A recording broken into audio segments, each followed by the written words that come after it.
Okay, welcome everybody to today's Ento Live, which is Waking the Dead.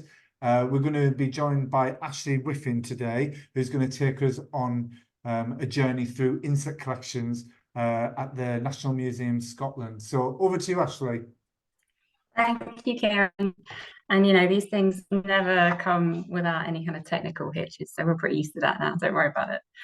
Welcome, everybody. It's so nice to be chatting to so many of you this evening. And the title is Waking the Dead. That's because I work with a lot of dead stuff. But actually, hopefully, through tonight's talk, I'm going to show you about how we use the collection, what value the collection has, and how actually some of these uses bring the collection to life. So hopefully that makes sense. A little bit about me first. How did I end up where I am? Well, I actually thought I wanted to be a forensic scientist. I basically watched way too much CSI when I was a teenager, and a friend of the family is a fingerprint expert. So she had taken me into Surrey Police Headquarters, and I thought, this is amazing. I definitely want to do this for a job. Went to the University of Derby to study forensic science, and then had my head turned. So it was in my end of my first year when I learned about forensic entomology. And this really changed my interest completely. I had no idea that insects had this kind of application. So I specialized in that area, did all sorts of grotty, grim stuff with dead rabbits, monitoring the insect succession. So this was the different insects coming in at different times throughout the decay process. Really great stuff. So it was this point that I realized that I actually wanted to study insects more than I wanted to study the forensics. Are we still sharing? Hopefully, you can tell me. So I went to the University of Harper Adams to go and study a master's in entomology. I absolutely had a whale of a time there. It was a very intensive year-long course, and they sort of tried to steer me away from the forensics and rot. But I did ladybirds as a project and still couldn't shift the kind of interest in carrion and forensics. So when a job came up at the University of Edinburgh looking at varying beetles, that's where I went. So I did that for a year and was kind of keeping my eye out for museum work because I had a wonderful time as a volunteer at the Natural History Museum in London. And that was kind of calling to me. So when something came up at National Museum Scotland, I grabbed that opportunity with both hands. And I've actually been with the institution now for almost 10 years, which is kind of scary. I do not know where the time has gone. I did a couple of temporary contracts until I gained a permanent position in 2016 as assistant curator. And at the moment, I'm on a project doing something slightly different, looking at how we can enhance the collection for molecular purposes. So let's get stuck in. At National Museum Scotland, we have a collection of over 12 million objects and specimens. And of that 12 million, 10 million of those are in natural sciences. And I work within the invertebrate biology team, and our collection is about half of 6 million of those specimens are invertebrates. Obviously, I'm an entomologist, so I'm working with the insect collection, and that's about 2.5 million specimens. So this is a view of our store on the right, and those green cabinets contain our dry pinned collection, which we estimate is about 1 million specimens. And so the rest of the material is probably going to be in our ethanol collections. Now, as you might expect, being the National Museum of Scotland, our strengths are in our Scottish material. We have one of the best collections, most comprehensive collections of Scottish insects. But we do have an international collection too. There's lots of specimens from all over the world. And it's thanks to our previous staff members and donors that we have strengths in Odonata. We've got a really good collection of world dragonflies and damselflies, and also a particularly excellent collection of parasitic wasps. So let me take you through and see what the collection looks like. Well, firstly, we have different types of preservation, of course, depending on what order of insects or what life stage you're looking at. Insect specimens are preserved in different ways. So we've got those dry pin specimens. That's the case for many adult insects. Some insect specimens have been papered, and this is where they're preserved in small envelopes. This is usually for butterfly moths and dragonflies and damselflies.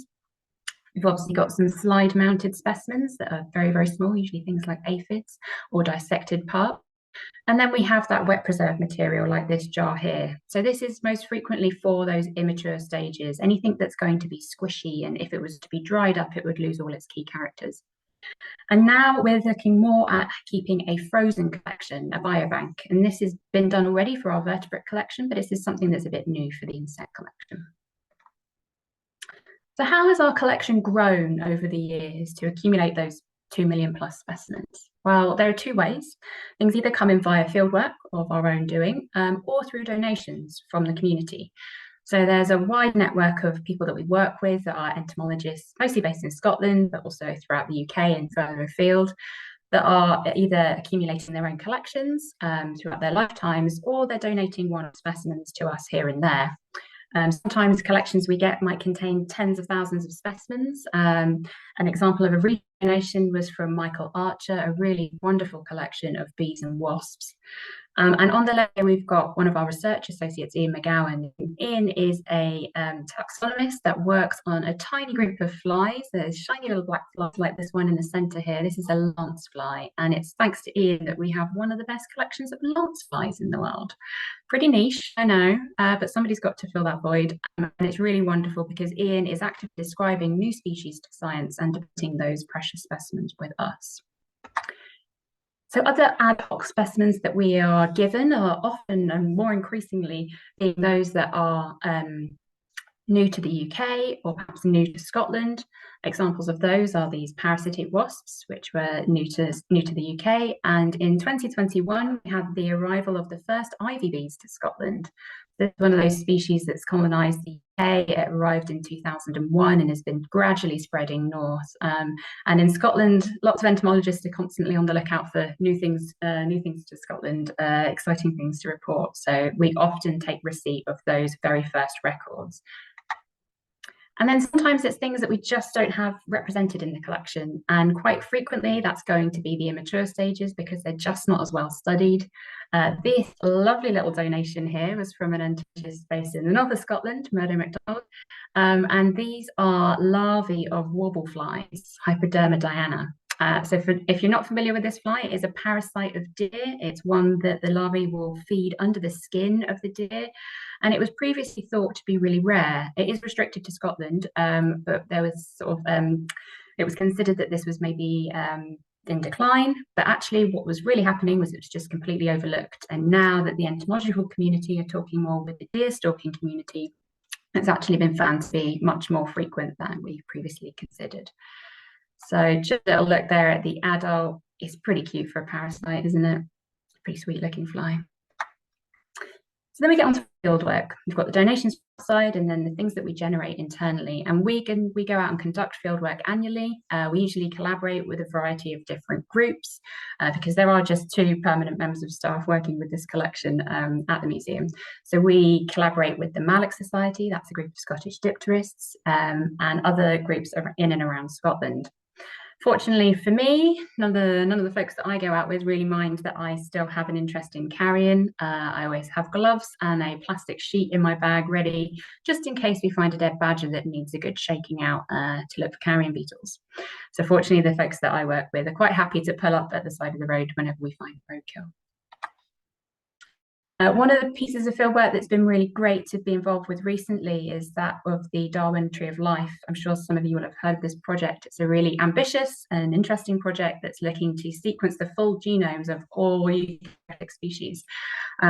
Pretty large challenge, but we have been partaking in fieldwork up in the northwest of Scotland, up at a National Nature Reserve, and it's been absolutely brilliant, working in the field with colleagues from the Natural History Museum in London and generating some new specimens for that project. We've also been able to generate some specimens very local to home as well. So at the National Museum's Collection Centre, where I'm based and where the collection is, we've been able to contribute some new specimens too. So this has been some parasitic wasps this last season. And that has focus on the molecular and genomic projects now. So another one that's looking at DNA barcoding is a project called Bioscan, and this is a national initiative that's targeting flying insects, and there's no better way to really target a large number of flying insects than using a malaise trap. So a malaise trap, if you're not familiar with it, is pretty much a tent without the sides. So this structure here is going to trap flying insects. They're channeled up to the top right there, where you've then got the collecting chamber. And it is a killing method, but it's really, really important for collecting some of these harder to capture insects. So always going to be flying insects, and they're usually the smaller ones as well that are going to get channeled into these traps. So they're then going to be able to feed into this national project where they'll be DNA barcoded and form these reference libraries as well. So this is going to benefit future monitoring work in the future, and work in harmony with existing taxonomic approaches. So modernizing, but not losing those traditional skills either. Another project that we've contributed specimens to is the UK Barcode of Life project. And this is really what's got us thinking about how we're going to adapt our collection as well, move it out of the dark ages and start making sure that we're really thinking about preserving the DNA in our collections too. So when we've generated all that material, we need to bring it back, prepare it, and we need to label it, because labeling our specimens is absolutely crucial. Without any data retained on a specimen, it really doesn't have any scientific value at all. That label, the first label at least, is going to contain all that biological information. So it's going to give you information on the locality where the specimen was collected. It's going to tell you when it was collected. It's going to tell you who the collector was, and any information about the habitat or potentially the hosts or plants that this insect was associated with. Now, we have different preservation methods for different types of insects, as you can see here. The larger ones are direct pinned, like this large rhinoceros beetle. Some smaller insects are micro pinned. You have to use special forceps for, otherwise you'll impale yourself. Sometimes they're card pointed, like these flies here. And if you're a real wizard or a British coleopterist, someone studying beetles, then you're going to have the mad skills of being able to card mount tiny, tiny rose beetles like this one here. I will say that that was not me. I'm not that skilled at card mounting. So you've got the specimen nicely prepared. You've got that biological on top label, and then your second label is going to be about identification. Now, identification is often a real challenging part of entomology. It's something that I, have grappled with for the last 10 years. I've picked my particular focus group. There's still so many different taxa to learn. It's absolutely impossible. You will spend your entire life trying to learn the ropes. So everybody tends to specialize. But the reason why we still need to collect physical specimens is, there's many reasons. I'll start with the fact that not everything can be identified from a photo. Yes, there are improvements. Macro photography is really quite incredible now, but there are some characters that separate species which simply cannot be seen in photographs, whether that's tiny hairs on the leg, maybe the microsculpture on a pronotum. These features have to be viewed under a microscope at high power. And worse than that, we've got many different species in the UK alone that have to be dissected in order to separate the species and in order to work out that accurate identification. So it's really vital that we have that physical specimen. Also, by having a physical specimen, if there are any changes in the taxonomy, and let's face it, taxonomy is constantly in flux, so there's likely to be changes. If there are changes down the line and maybe we gain more information, we realise that what we considered to be one species previously is actually two, you can always go back and look at that physical specimen. Whereas if you just had a written record or an image, you're not able to dissect that. You're not able to go back and then work out which of the two species it is. So it's really important to have that for that reason. And the other thing is that we all make mistakes. So there's human error, and you may have identified something in your early days of your career and it's actually not right. So somebody else can always come along and re-identify museum specimens. And this is why the order of those specimens on the pin is so crucial, because it provides a timeline, a history of the specimen. So you've got your biological data and then your identification label. And if somebody disagrees with your identification, they simply add a new label below. You never, ever remove a label. So there's a nice history there. And so you can always revisit these specimens and correct mistakes. So now we imagine we've got our beautifully curated, beautifully pinned, identified, labelled specimens, a database. They're now going to be housed in the collection. So this is where the curation element comes in. And it's about really making sure that that specimen goes into the right order, the right sequence within the collection so that it can be easily located when somebody needs to find it. And you can kind of think about the museum collections as a bit like a library. And it's, instead of books, it's a library of biodiversity, of our insect biodiversity. So researchers, staff, volunteers, any visitors are able to come and go to the designated area in the collection where that group that they're working on exists and pull out the specimens that they're looking for with ease. And so why do people want to do that? Why do people want to come and use insect collections? And what is the value of these collections? Well, there is so many different uses of collections, and I'm just going to give you a bit of a flavour for them tonight. As I mentioned, identification of insects can be pretty tricky at times. So by having this wonderful library of specimens, that's providing a reference, and it's really going to benefit others that are trying to identify their own material. We've got a wonderful wealth of different identification resources in the UK for our British taxa, but quite more often than not, you don't get a nice image of every single species within that group. Take rose beetles, for instance. There are so many of them that it'd be an absolute tome to have a book like that. So by coming into the museum, you're actually able to directly get that comparison and look at a physical example next to your own. And so we quite often host visitors that are doing just that. They're using the collection as a reference to help identify a new material.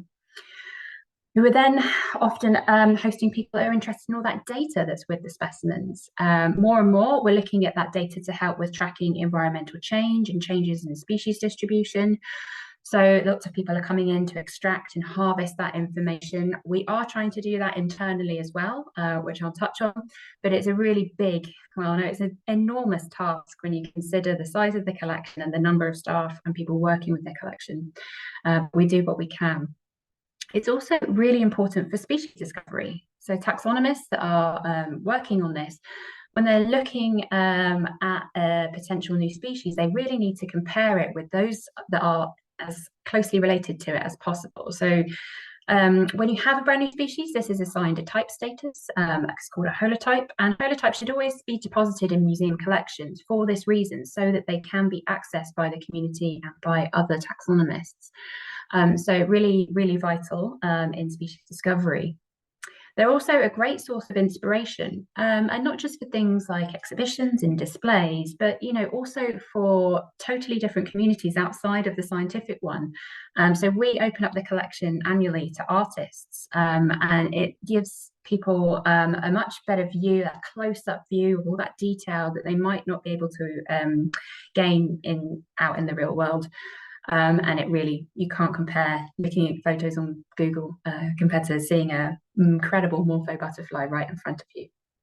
And then, of course, being a museum, one of our sole purposes is to educate and inspire. So we are constantly using the collection through different outreach events, not just at the collection centre or even the main museum with our gallery spaces, but we take them out to other events too.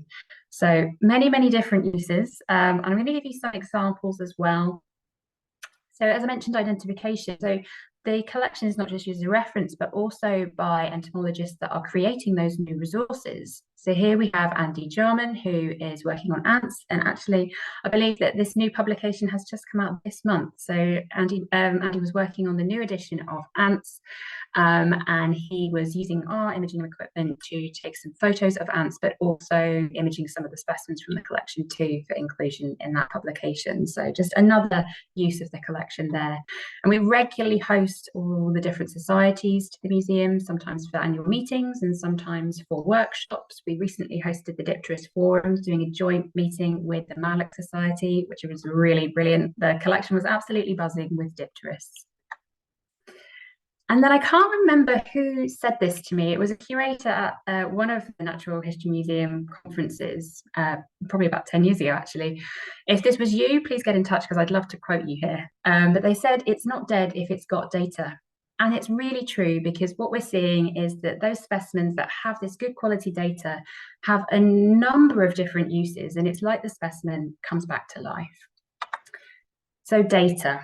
As I mentioned, there's that really important data captured with each of these specimens, and lots of our visitors are coming in to harvest that, and they're helping with all sorts of different research and reports. An example of this is a review that focused on British scarabs. We have over 60 species of scarabs in the UK, and this review was looking at their status, their conservation status. This was performed by Darren Mann, our top scarab expert, along with Steve Lane, and they found some pretty depressing news that alarmingly over 25% of our British scarabs are now considered nationally rare. 4 species of those are thought to have gone extinct in the past 50 years. This is pretty scary stuff. But the reason that they were able to even discover this was through having those access to those historic records, not just through the literature, but through museum collections, and then comparing that with the current data from recent field collecting efforts. So really, really important to be able to go back, use the collection in this way, look back into the past and compare with the present to work out what these trends are. So I was inspired by this, very inspired by the work of Darren and others. And I wanted to join the efforts nationally and create a recording scheme. So the UK has a wonderful history of biological recording. We've actually got over 60 different insect recording groups. So in 2016, with the help of a couple of colleagues, Richard Bright and Matt Esch, I helped launch the National Silphidae recording scheme. And I'm only going to talk very, very briefly on carrion beetles. If you would like to hear me talk more about carrion beetles in depth, then I've got several recorded talks on YouTube, so please do check out some of those, and lots of tips in there on how to identify them. So this was a really nice project to get involved with. I kind of did it for personal reasons. I wanted to know myself what's happening with these beetles. Are they in decline? What are the trends? So I thought setting up a recording scheme is a great way of boosting that recording effort. They're a nice small family, so we've just got 21 species recorded from the UK. And they are really quite easy to identify. So if you're a little bit beetle curious and you think that maybe you could give beetles a bash next year and get involved, they're nice. They're usually larger than some of the other insect groups, particularly some of the other beetles that we get in the UK. They've got nice discernible characters, so quite easy to get to grips with. And they're really, really important. They're so valuable, these insects. They are, as the name indicates, mostly carrion feeders that feed and breed in carrion. So that makes them essential decomposers. They're really helping it with part of that recycling process, breaking down that nutrients, returning it to the soil, and generating new life. And of course, the most iconic in the group are the burying beetles. That's an example in the center here, a parent beetle lovingly tending to its offspring. And the burying beetles do exactly what they say. They do bury small animal bodies. So you've got a dead mouse or a small dead bird. Male and female burying beetle will work together to excavate soil from underneath that corpse. They'll then slowly conceal it underground, and they're doing that to avoid that competition from other scavengers and decomposers. But they will secretively create this kind of crypt in a nursery underground for their offspring. The parents will strip the fur or feathers off a corpse. Sorry, I hope you're not eating. And then they will produce these anal secretions that coat the carcass. And these secretions actually contain preservatives to help preserve that baby food. Because what the parents are going to do next is pre-digest the flesh and regurgitate to the offspring. Isn't that nice? Really sweet family setup underground out of a carcass. So I do go about setting traps, checking roadkill, as I've already mentioned, and I really have been impressed by the number of other people that have been willing to join this effort and record carrion beetles too. So if you're interested, I'm sure and Kieran can pop some links in the chat to the scheme. We have free identification resources on that website for you. And another recording scheme organizer is Steve Lane. Steve helped with that speed data review for the scarabs, as I mentioned, but his absolute favorite is the hysterids. That's the clown beetles. And if you're not familiar with hysterids, they're very small black beetles, and they kind of remind me of apple pips because they're great at tucking in their heads and appendages when they are threatened. Steve was working on an atlas for hysterids, and through that he was extracting a lot of data from museum collections, and so we were just one of the many museums that he came to for a loan. So we loaned him our British hysterids, and he took them away and he did all that data extraction at home. And when he returned the loan, he said, "Ash, I think I have a question for you. Hysterids aren't as popular as carrion beetles, and I think that this atlas would be much improved by having us join forces." So Steve invited me onto this publication, which was a real honour, an absolute treat, and I got to work with him and Colin Lucas on producing this book. So that was one of our big achievements during the lockdown times. We produced this atlas on hysterids, spheroids, and sylphids of Britain and Ireland. And it's an all singing, all dancing atlas. It's not just a bunch of maps with dots on. There are identification keys to both families. There are species accounts which detail their behaviour and the ecology of the groups, and also those updated conservation statuses as well. So it really is a nice compact tool for working with both of these groups. And hopefully those of you that come to this atlas because of the burying beetles will leave with a little taste for the clown beetles as well. Now, a little challenge for you, because in these winter months, we need little nature challenges. Recording schemes need you, so don't just think about us in the summer months. There are things to be found in the winter too. And this is a species, the common snail hunter, Phosphouga atrata, that is really easy to find in the winter, and I would love to see some of your records coming in. So the best thing to do is to check under rotting logs or any loose bark if you're on a woodland walk, or even areas of deep, dense moss. These beetles love a nice place to hunker down over the winter months. And they can be found in this black colour form, but also a red colour form, and sometimes they're mixed in together. And so if you do encounter them, please take some photos, and you can share your sightings via iRecord or also iNaturalist. They'll both reach the scheme at some point, and I'll do my best to verify your records as they come in.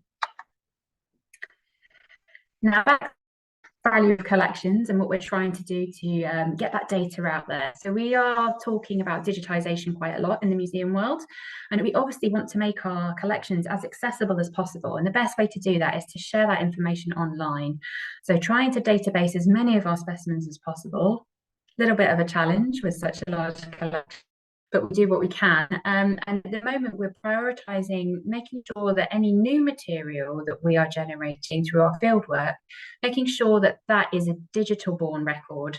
So very much from the first instance of it being in the field, we're using apps on our phones to log that with field numbers. We're instantly capturing that locality information and then able to add in any details about habitat or host plants or what type of dead animal I've collected things off. And then as soon as we get back, we're able to upload that into the database and generate those individual records to add the identifications in. And it's really, really sped things up. So really, really big improvement that we've seen in the last few years. Now, we do try to do this as well with those donations that we get in from others. It's fairly manageable to do when you've just got a few records, such as these couple of buff ermine moths. And you can see here scanning the QR code. Those are the unique identifiers which help us track that data through the database. But as you can imagine, if we get a collection of about 10,000 moths, it's just not feasible to individually database them all. So we are working with our donors, trying to make sure that if there's any opportunity for them to do data extraction before collections reach us, then that's really the best approach to take. But it's not just the physical specimens. We actually have a vast archive at the museum that has actually got a lot more records hiding away within it. So one of our most important archives is that of Edward Pelham Clinton. He was a former staff member. He was assistant keeper of natural history for a time, and he amassed a vast collection of over 35,000 moths. That was over a 53-year period. He really devoted a lot of his time to lepidoptera. And his collection obviously is meticulous, it's incredible, very rich in data, beautiful handwriting on the labels, which really helps us. But it was accompanied by a series of field diaries, and there were actually 64 volumes. And we made this a project over the lockdown period to scan these in, generating more than 17,000 pages of scans, because there's a huge amount of observational records in here as well, not just the physical specimen records. So this is a huge undertaking, and at the moment we're still in that transcription phase, transcribing all of that handwritten pages into digital records. So we'll be sharing more about that project as and when it becomes, more publicly accessible. But at the moment, I just want to say a big thank you to the volunteers that are involved in that, because they are doing an incredible job working on all that handwritten data for us. So thank you. So those uses of the collections, they're looking at much more than just the data. They want to look at the morphology of specimens. And an example of that was a PhD project that was looking at the temperature, body size responses, particularly in dragonflies and damselflies. So what they did for this project is we were just one of several museums visited, and they ended up with a sample size of over 5,000 different specimens across just 14 species. And they found, interestingly, they found interestingly that there were differences between the damselflies and dragonflies.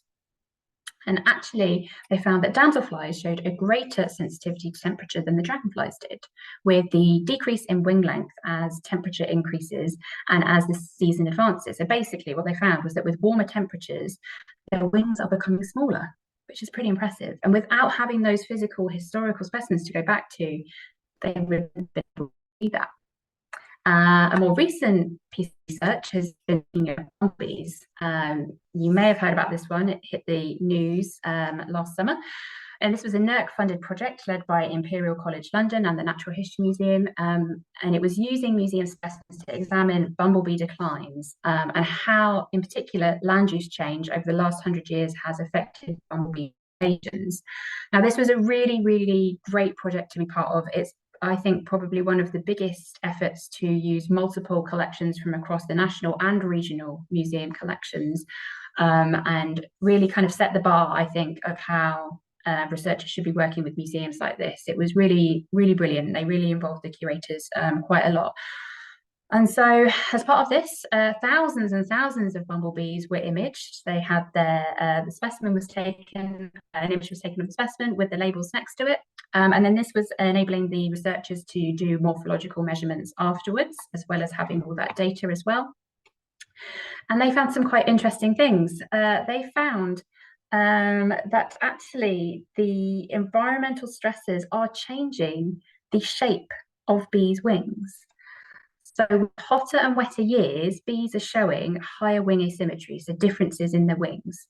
It's hoped that through this work, it's going to support and guide conservation efforts, as well as help forecast where and when bumblebees will be most at risk.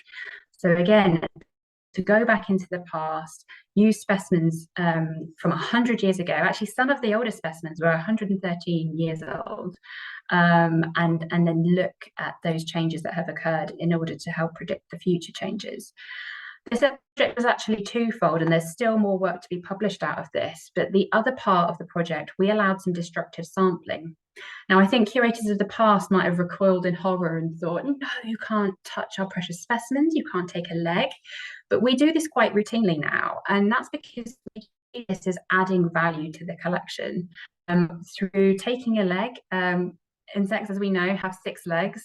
Quite often, they're not all needed in identification. So just by taking one and then doing some DNA extraction, generating sequences, you're actually going to be just adding additional information for that specimen. So we see it as adding value to the collection rather than taking anything away. So we did permit destructing sampling for some of this work. And in particular, it was on the red-tailed bumblebee, Bombus lapidaris. And what they did was they used ancient DNA techniques to then study how bee genomes have changed over time. And it was brilliant to see that they had great success actually in extracting data, DNA from specimens, as I said, 113 years old. So really successful methodologies used, and that's really just emphasized and demonstrated the potential to use these historic collections to investigate changes even at the genome level. So a really nice use of the collection. Now, we do try to do our best to reach out beyond the museum walls and draw people in to use the collection, because at the end of the day, the collection needs people. It's not going to do anything just sat there idly, not being used. So we really, really want to see the collection drawing in different audiences, different entomologists with different research questions and potential uses. So, as I said, we host all sorts of different folks to the collection, whether they're students, whether they're local naturalists. We also offer tours for the general public sometimes.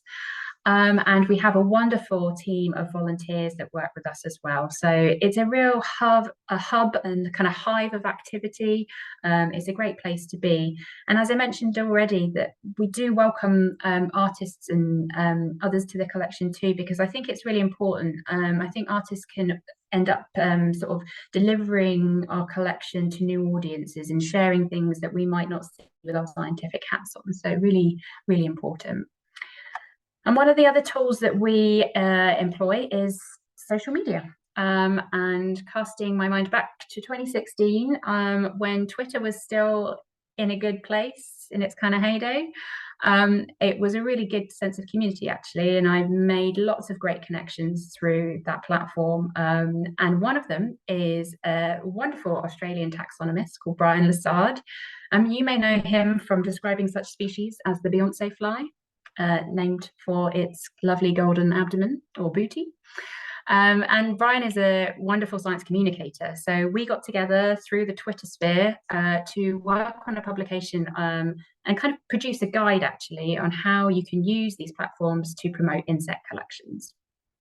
So that was brilliant. And moving forward to now, I still do lots of silly things on social media.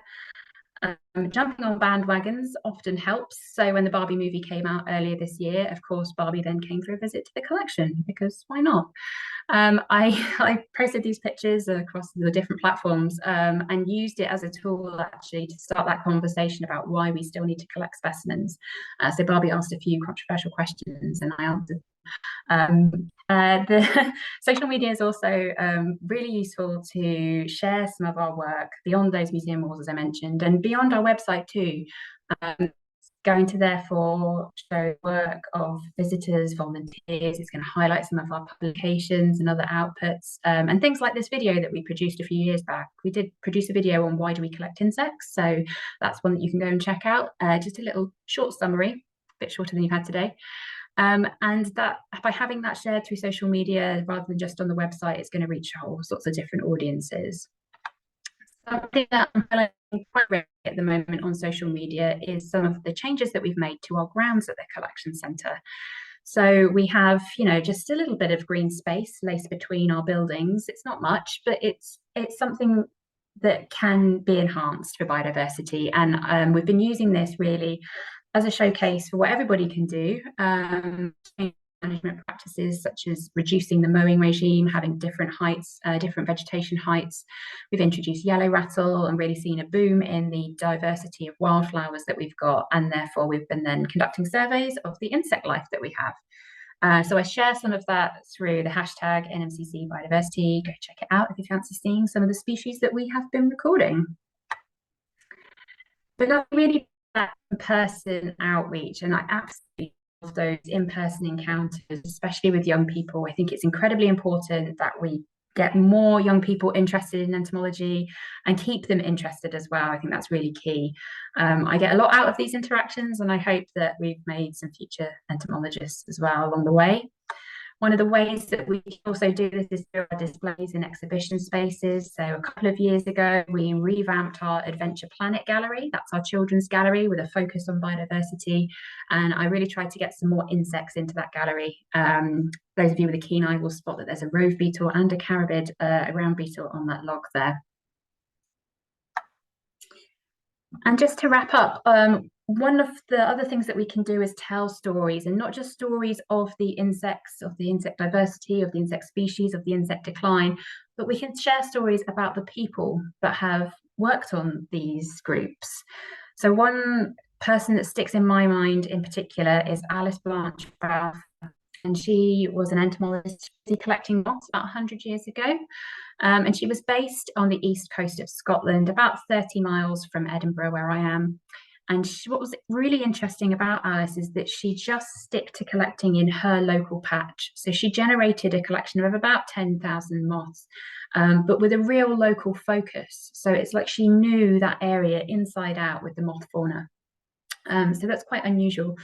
And obviously this collection was one of her best assets because it's outlived her and it's still generating interest and records today. We're really, really fortunate to volunteer work with us, Dr. Catty Baird. And Catty spent weeks and weeks poring over Alice's archives and specimens and extracting records and deciphering her handwriting. And really, she's brought Alice's collection to life. And so to honour that work, when we had the opportunity to do another redisplay, this was in our Collecting Stories gallery, we decided to include Alice's net and some of her moth specimens in that case and share the story of Alice. It's a very small case, so we haven't got too much in there, but we have also done a short film to explain this wonderful library of biodiversity that's come about through Alice's collection and what those specimens are able to tell us now. So it's been really brilliant. And so massive shout out to Catty, who really, facilitated that. She started that inspiring project. And Catty has recently written a book, which I'm going to plug for her. It's called Meetings with Moths. It tells the story more about Alice in here. It's a very good read, so I highly recommend it. And then to finish up, I just wanted to say that for any of you that are interested in insect collections, whether you're a student or if you maybe already have your own private collection, do get in touch with your local museum. I'm sure they would love to hear from you. It's also good to think early on about, if you have any specimens of your own, where you want to deposit those in the future, because it's really important they end up in an institution where they can be accessible and your legacy can continue. So think about those, think about where you want your collection to go. Or if you're just starting out or you're curious about how to preserve specimens, we have a new resource coming out very soon. The web pages are in progress right now. It's called Caring for Entomology Collections. And initially it's designed at the museum sector to help those that maybe have a responsibility for insect collections but aren't entomologists. But this is also going to be a really great tool for students and those that are just getting started with entomology. So I will share links to that as it is ready. And if you're really, really interested, then I also recommend getting in touch with the Entomological Collections Network, so you can follow them on social media. There is an annual meeting that happens once a year, and it's very accessible. It also happens in a hybrid format, so you can join wherever you are in the world. But it is an international network. So wherever you are joining from today, you can get some advice and participation with this network. It's a really fantastic tool. So with that, I'm going to wrap up and just say thank you all so much for joining. I hope that you've kind of got a better appreciation now for what goes on behind the scenes in the museum, and probably not just ours. Many museums are quite similar. And also think about those values of the collection and like why we still need to have those physical specimens. I also just want to give a quick thank you as well to Molly Wilders, because she has taken some of these photos of me behind the scenes, which has captured me in my natural habitat, which is I'm really grateful for. So thank you very much. I'm very happy to take questions, but if any of you think of questions later on and you want to get in touch, then my email address is here as well, and you can follow me on Instagram and Twitter.